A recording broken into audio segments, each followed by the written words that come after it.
parents refused to pay for my studies and kicked me out at 17, while they gave my sister new car for New Year, and she called me loser. Then I shocked everyone saying it, and it was no secret that my parents had a favorite, my older sister, Tracy. Ever since we were kids, she was the one who got the extra attention, the compliments, the gifts, and the unwavering support. Tracy was the golden child. She could do no wrong in their eyes. Meanwhile, I was the boy of the family, the one who was expected to tough it out and figure things out on his own. My parents believed that boys should fend for themselves, while girls needed to be protected and taken care of. At first I didn't question it too much. I mean, it was just little things. At first Tracy got the new clothes while I got hand-me-downs or cheap substitutes. She had her own room with fresh paint and new furniture, while I shared a room with whatever junk my parents couldn't fit elsewhere in the house. They even paid for her dance lessons, gymnastics, and every extracurricular activity under the sun, while I got a basketball my dad said he found on sale. The real sting began as we got older. Tracy wanted to go to a private high school, and my parents moved heaven and earth to make it happen. I once asked if I could get a tutor to help me with math, just a tutor, not even a fancy school, and my mother laughed and said, "You'll be fine. You're a boy, and boys are good at math anyway." Spoiler, I was not good at math. The worst part for me wasn't even the lack of resources. It was the constant comparison. Tracy was always so talented, so smart, so responsible, while I was the lazy one, the one who needed to work harder, the one who would just figure it out eventually. I was constantly reminded, subtly and not so subtly, that I wasn't on their level. When I was 17 and had graduated from high school, I told my parents that I wanted to go to college. I'd researched scholarships and tried to figure out how to do it, but I needed their help for the rest. That's when they sat me down and dropped the bomb. They weren't going to help pay for it. They said it wasn't because they couldn't afford it, they could. It was because you're a boy, and boys are supposed to stand on their own 2 feet. Then my mom added, "Besides, we've decided to focus on helping Tracy. She has such a bright future ahead of her." I couldn't believe it. I asked them how they expected me to stand on my own 2 feet, without even having a chance to start, and they just brushed me off. My dad said something about how he started working full-time when he was 18 and that it built character. My mom chimed in, saying I needed to learn how to be a man, and that college wasn't the only way to succeed. Then Tracy, sitting at the kitchen table painting her nails, gave me this smug smile and said, "I guess this means I finally get the room to myself. I've been waiting forever." It was like a punch in the gut. She didn't even try to hide how excited she was. My parents didn't say a word to stop her or defend me. In fact, they seemed to agree with her. My mom even said, "Well, it'll be nice for her to have some space for all her stuff." Like I was just a placeholder taking up space in their house. I knew then that staying wasn't an option. The idea of spending another day in that house, watching Tracy get treated like royalty while I was told to figure it out, made me sick. So I packed a bag that night. I had no plan, but I knew I wasn't welcome there anymore. I had a friend, Jason, with whom I'd been close for years. His family wasn't rich by any means, but they were good people, kind and supportive in a way that my family never was. When I told him what had happened, he said I could crash on their couch for as long as I needed. I don't know what I would have done without him and his parents. That first night away was rough, though. I lay on their couch, staring at the ceiling, trying to process what had just happened. My own parents had basically told me that I wasn't worth their time or money. They didn't care if I had a future. All they cared about was Tracy. The next morning I decided I wasn't going to waste any time feeling sorry for myself. I had to get a job, save up, and make something of myself without them. If they didn't want to be a part of my life, fine. I would prove that I didn't need them. Still, it hurt like hell to be thrown out like that. And Tracy's words, that smug, self-satisfied tone. I finally get the room to myself. Stayed with me like a splinter under my skin. I couldn't shake it. Living with Jason and his family was a lifeline, but I didn't want to overstay my welcome. Within a week, I found a job bussing tables at a diner a few miles away. It wasn't glamorous, and the pay wasn't great, but it was something. I worked double shifts when I could, saving every dollar I didn't need for food or gas. Jason's dad let me borrow their old bike to get around until I could afford a cheap car. At first, I told myself this was temporary, just until I could save enough to figure out my next steps. But as the months went by, it became clear that figuring it out wasn't going to be as easy as I'd hoped. College was completely off the table unless I could secure a full scholarship, and with my grades, that wasn't going to happen. Still, I didn't let it get me down. I threw myself into work, picking up shifts at a second job cleaning offices at night. It was exhausting, but every paycheck reminded me that I was surviving on my own, something my parents never thought I could do. Meanwhile, Tracy was thriving, or so she wanted everyone to think. I'd blocked her on social media, but mutual friends couldn't stop talking about her life. She was attending a private college, fully paid for by my parents, of course. They even helped her rent an off-campus apartment because dorm life wasn't her style. The bitterness I felt wasn't just jealousy, it was the complete unfairness of it all. I didn't hate Tracy, not completely, but the way she flaunted her privilege and acted so entitled made my blood boil. It was as if she enjoyed the fact that I'd been cast aside so she could have everything. By the time winter rolled around, I'd settled into a routine. Work, eat, sleep, repeat. It wasn't much of a life, but it was mine.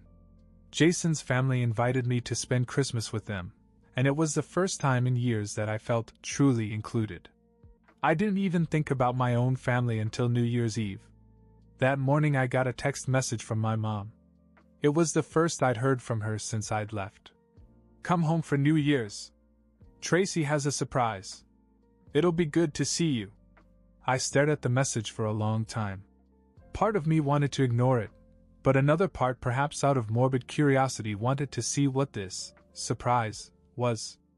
Against my better judgment, I decided to go. I told myself it would be closure, one last chance to see if they even cared. But deep down I knew it wasn't going to end well. I arrived at my parents' house just before dinner. It felt surreal walking up to the door, like I was stepping into a life I no longer belonged to. Nothing had changed, the same perfectly trimmed hedges, the same wreath on the door, but I felt like a stranger. My mother opened the door, and for a moment I thought maybe she'd missed me. But instead of a warm greeting, she just smiled politely and said, "Oh, good, you made it. Tracy will be so excited." Tracy wasn't excited. She was grinning as I walked into the living room, lounging on the couch like she owned the place. "Wow, you actually showed up," she said. "Guess you had nothing better to do." I bit my tongue and sat down, trying not to let her get under my skin. My dad was in the kitchen setting up for dinner, and he barely acknowledged me. The whole thing felt forced, like they were checking off some obligation. After dinner, my mom announced, "Okay, everybody, let's go out to the driveway. Tracy has something to show us." She was practically glowing with excitement, and Tracy had this smug look on her face that told me exactly what was coming. We all stepped outside, and there it was, a brand new car parked in the driveway, wrapped in a huge red bow. "Happy New Year, Tracy," my dad said, beaming as he handed her the keys. "We wanted to make sure you started the year off right." Tracy squealed and ran to the car, gushing about how she totally didn't expect this, and how it was just perfect. She made sure to mention the leather seats and the custom interior, as if we couldn't see it already. I just stood there staring at the car. My parents were grinning like they just won the lottery, and Tracy looked like she'd never been happier. The whole scene was disgusting. Then Tracy turned to me and said, "What do you think, little brother? I guess hard work really does pay off, huh?" That was it. I couldn't keep quiet anymore. I felt something snap inside of me. All the bitterness, resentment, and frustration I'd been holding in for months surfaced. I looked at Tracy, then at my parents, and said, "You know what? You're right. Hard work does pay off, but I wouldn't know because I was too busy trying to survive while you handed it to her on a silver platter. The smile on my mom's face faded, and my dad looked like he didn't quite understand what was happening. Tracy, of course, just rolled her eyes. "Oh, here we go," she said. "The sob story about how you had it so rough. Get over it. Life isn't fair." I laughed, but there was no humor in it. "Life isn't fair? You've had everything handed to you since we were kids. New clothes, private schools, college, and now a damn car. Meanwhile, I got kicked out of this house at 17 because you wanted more closet space. But sure, tell me again how life isn't fair." My dad finally spoke up. "We didn't kick you out. We just thought it was time for you to grow up and be independent." "Independent?" I repeated. "You mean abandoned. You told me to figure it out on my own, while you spent every cent to make sure Tracy didn't have to lift a finger. Do you have any idea how messed up that is?" My mom started to say something, but I cut her off. "No, let me finish. I've been working 2 jobs just to afford the basics. I haven't had a day off in months. Meanwhile, you're over here buying Tracy a car like it's no big deal. Do you have any idea how hard it's been for me? Do you even care?" There was a long, awkward silence. My parents exchanged glances, but neither said anything. Tracy, of course, couldn't resist having the last word. "Maybe they'd help you if you weren't such a failure," she said with a shrug. "Just saying." That's when I dropped the bomb. I looked at Tracy, and a cold calm came over me. If they thought I was a failure, I was about to show them how wrong they were. "You think I'm a failure?" I said, locking eyes with her. "Well, let me tell you something." I paused, letting the tension build. "I worked my ass off, not just to survive, but to get ahead. While you were living off Mom and Dad's money, I was saving mine. And 2 months ago, I started my own business." That got their attention. My dad furrowed his brow, and my mom tilted her head like she wasn't sure I was serious. Tracy let out a little laugh, but I continued. "It's small now, I admit it, but it's growing. I'm already making more in a month than I ever did at either of my jobs. And here's the kicker, I just landed a contract with one of the biggest companies in the state. By next year, I'll probably be making more than the 2 of you combined." The silence that followed was deafening. Tracy's smug expression froze on her face, and my dad's jaw actually dropped. "You're lying," Tracy said, but her voice didn't have the same confidence. I reached into my pocket and pulled out a business card. I handed it to her, and she stared at it like it was a foreign object. My parents leaned in to take a look too, and my dad's face went pale when he recognized the company logo on it. "You work with them?" he asked, his voice barely above a whisper. "No," I said, savoring the moment. "They work with me." The unexpected part wasn't just the business, it was what I said next. And here's the funny thing, I almost didn't take the deal. I thought about turning it down just to prove that I could do it without them. But then I thought, why not? They're paying me 6 figures to do something I love. Guess that failure you kicked out is doing okay after all. Tracy's face turned red and she stammered something I couldn't even make out. My mom looked like she didn't know whether to cry or apologize. My dad just stood there, silent, as if the weight of it all had finally hit him. I wasn't done. "Oh, and one more thing," I added. "You might want to keep the car, Tracy. You'll probably need it when Mom and Dad stop paying your way. Because I guarantee they won't be getting a penny from me." With that, I turned and walked away, leaving them all standing there in stunned silence. For the first time in my life, I didn't feel like the failure they had always made me out to be. I felt free. As I walked down the driveway, I half expected someone to call out to me, but no one did. The silence behind me was almost louder than any argument could have been. I got into my beat-up car, a far cry from Tracy's shiny new one, and drove off without looking back.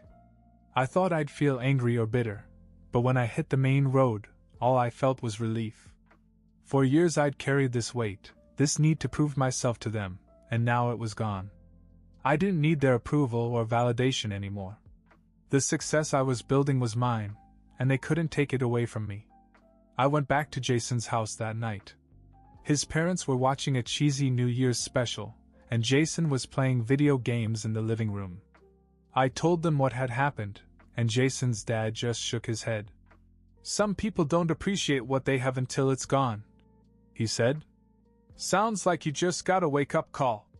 Jason grinned. "Dude, I can't believe you gave them your business card.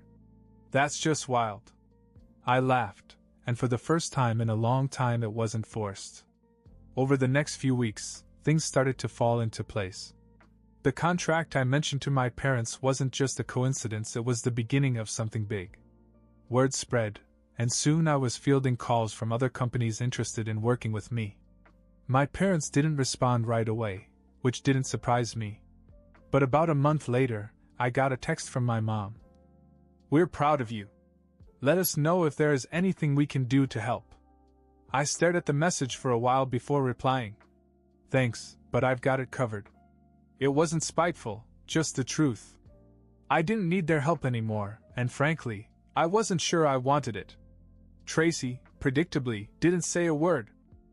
But a mutual friend told me that she'd complained that our parents had started asking her to be more responsible with money. Apparently, they were rethinking how they handled things, which I took as a small victory. I wasn't looking for an apology or reconciliation. I'd moved on, built something for myself, and that was enough. But deep down, I knew I'd shocked them in a way they wouldn't forget. Sometimes being underestimated is the best motivation. Life moved on, and so did I. The business grew faster than I'd ever imagined. Within 2 years, I had a small team working for me, an office space, and enough income to live comfortably. For the first time in my life, I wasn't just surviving, I was thriving.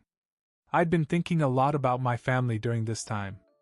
At first, I tried to pretend they weren't important to me, but deep down I knew that wasn't entirely true. Part of me still wanted closure, some kind of understanding, or even an apology. But I wasn't holding my breath.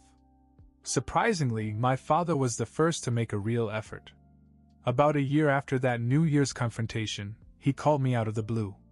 His voice was awkward, as if he didn't know how to begin. "I just wanted to check in," he said. "See how you're doing." I could tell it wasn't easy for him, and while I wasn't ready to forgive everything, I decided to give him a chance. We talked for a while, mostly about work and life.